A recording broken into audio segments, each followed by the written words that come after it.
course. Being a mentor in that course was really a very amazing experience. It was something different to what I experienced before. We applied NLP patterns in learning a new language. So as a mentor and also as a coach and a trainer of NLP, it was an amazing experience to see how you can apply NLP in combination to how to learn a new language. Yeah, say something about the way that you took the participants out to the market and demonstrated how to have a conversation and have them modelling you. Yeah, it was the students, they had no further experience in Spanish, and we talked to them in Spanish, and they repeated the sentences in a real life situation. We went to the market, we went to the supermarket, we went to travel agencies, and there were at the beginning repeating and mirroring us. Sometimes they did not know what they were saying. Just making the noises the same. Exactly. And afterwards they were understanding, and not only on a conscious level, on an unconscious level, they were understanding the pattern, and they could repeat it in different contexts on their own after several days. And this was a wonderful experience to see where they were at the beginning and through what they went in the whole process. What about you two, Bo and Dimitri? Because you were on the receiving end of that. What was it like to go into a place and just mimic somebody without having a clue as to what was going on? Well, for me, this was the first experience of Spanish, and I never learned it before. So I just went there the first day, said, okay, that thing was all about. And basically the idea of First Fluency is to create an illusion that you do understand something. And I personally created some challenges for myself, like to go on my own and to rent a car, or to rent a flat, or to go to a real estate agency to realize if the place is somewhere, or if I can buy a house, and to do it in Spanish. And so basically the experience is amazing, because to communicate you don't have to understand what's happening, you have to create an illusion of the communication if you're fulfilling your intention, basically. And that was really important for me, that I started to communicate, not to understand maybe all the sentences, the grammar and words, but started to communicate in just 3 or 4 days. That's a really amazing experience. ¿Y para ti, Bo, cómo fue? Para mí fue una experiencia increíble. Después de 2 días yo tenía una sensación de primera fluidez, y hablando español con la gente en la calle es una experiencia diferente. Para primero momento un poquito diferente, después me gusta mucho para hablar con la gente y copiar los movimientos de la gente también. Es muy bien para asimilar inconsciente todos los verbos, palabras. And before this course you had no Spanish, right? No. I went on vacation one time to Spain, you know. Yeah. Hola, buenos días and all that, but never such a close, encounter with a language like that. And I think is that if you try not to understand what you're doing, if you really try to enable yourself in building a complete new, let's say, identity for the context which we call Spain, and really get into the culture and the tonality, replicating whatever you hear, and just have fun with it, and just with the intention of I really want to learn this language, I really want to understand why they're using their hands like this, why they, I don't know, all these kind of things that you would like to just do. I just want to communicate with people, and that's why it just propelled me forward to just learn it very fast. And NLP and accelerated learning helps with that. ¿Y tú, Dimitri, qué tu experiencia? Sí, experiencia muy importante para mí, porque de crear una visión de comunicación es muy fácil, después que yo puedo comunicar por ejemplo, por persona o ejemplo de personas es una oportunidad fantástica para mí en el país que es diferente de Rusia de inglés. Para mí tres palabras muy importantes.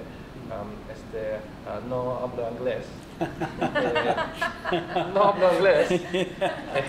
Yeah, so they couldn't talk to you in English to get They around just it that way, yeah, so They they just had couldn't. to speak in Spanish and you did. What was it like on the first couple of days when you first went out with people like Angela and Maru, and they were talking to somebody and then you were watching and listening and then having to copy it? How was that for you? I was surprised by phonetics.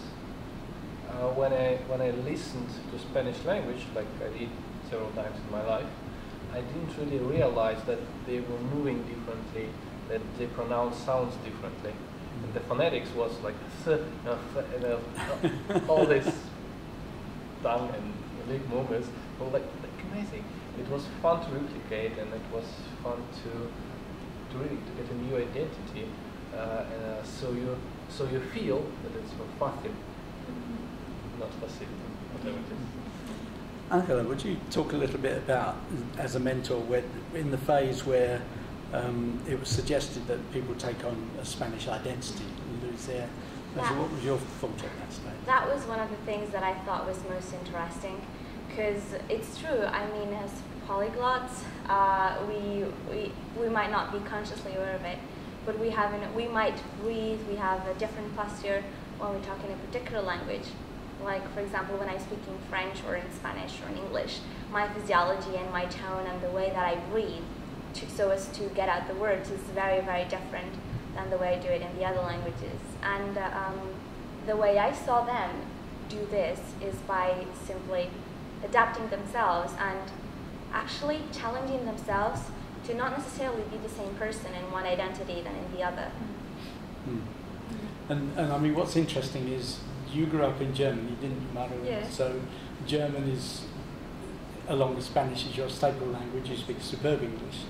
You're from Holland, Bo, is that right? So Dutch is your first language, and you speak excellent English, and now pretty good Spanish, right? Yes, and I speak some other languages. And which other languages you speak? French and Romanian. and Okay, German. and Romanian and German. Yeah. Wow. And you, Dimitri, other languages? Well, I can understand French. I speak some German. Uh-huh. And I studied Latin, and so I enjoy studying languages, cultural differences, and all this kind of stuff. And you, Angie, you speak several I languages too. speak Spanish, Catalan, French, English, tiny bit of German, and I'm learning Japanese. So first fluency in Japanese, that would be fun, wouldn't it? Totally. Well, thank you all. Are there any final comments you want to make, just to kind of put a ring around this? Or? I'd say it's a matter, well, when you are learning a new language, it's good to not have any presuppositions of or prejudices about how it's going to be. And I find it quite useful when learning a new language to just be open and not try to understand consciously and beat yourself up because I don't understand. Just let things flow and the understanding will come. Yeah, and also I think it's very important to know that if you're learning a new language, I've learned several, but this technique was revolutionary for myself because I always learned with grammar books, vocabulary books, trying to map one filter to another, or in normal language, trying to translate my own language into the new language. But this time we're just building a complete new reel in ourselves. So while you construct that, you're free of interruptions. You just take it up with your unconscious, and at one moment after a few days you start to think, my intention is to say this, and then you find the words, and if not, you just invent them, throw them at the people at the street, and they will correct you, because you really want to say something with your body language, but also with all the new words that you found. And I thought it was a fantastic new way of learning a language, and very fast, I must say. Yeah. It's just 4 days. In just 4 days. And just for this, because people in Russia specifically, in many countries, they learn foreign languages for years in schools and in universities, and it takes really decades for people to understand.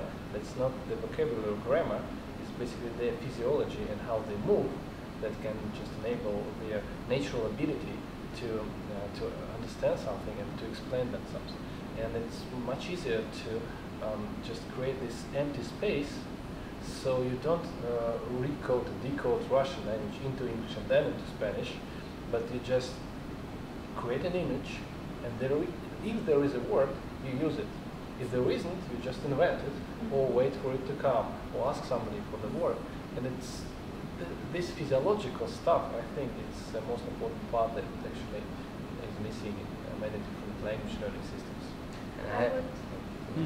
I would say, so for me the most important part is about experience. It's about having the experience of being in a country, like here in Spain, and talking the language, Spanish language, with real Spanish people in a real life context. And this is the whole experience. You integrate it in your system, and your unconscious, your system has it there, storage, and it will come out anytime in a different context. Maybe you don't need it now, but you have it available in 1 month or in the future, because it's part of yourself already. That's so powerful. Qué bonito, ¿eh? Pues muchísimas gracias a todo el mundo, y vamos a dejar ya y a tomar un descanso, ¿no? Gracias. Muy bien.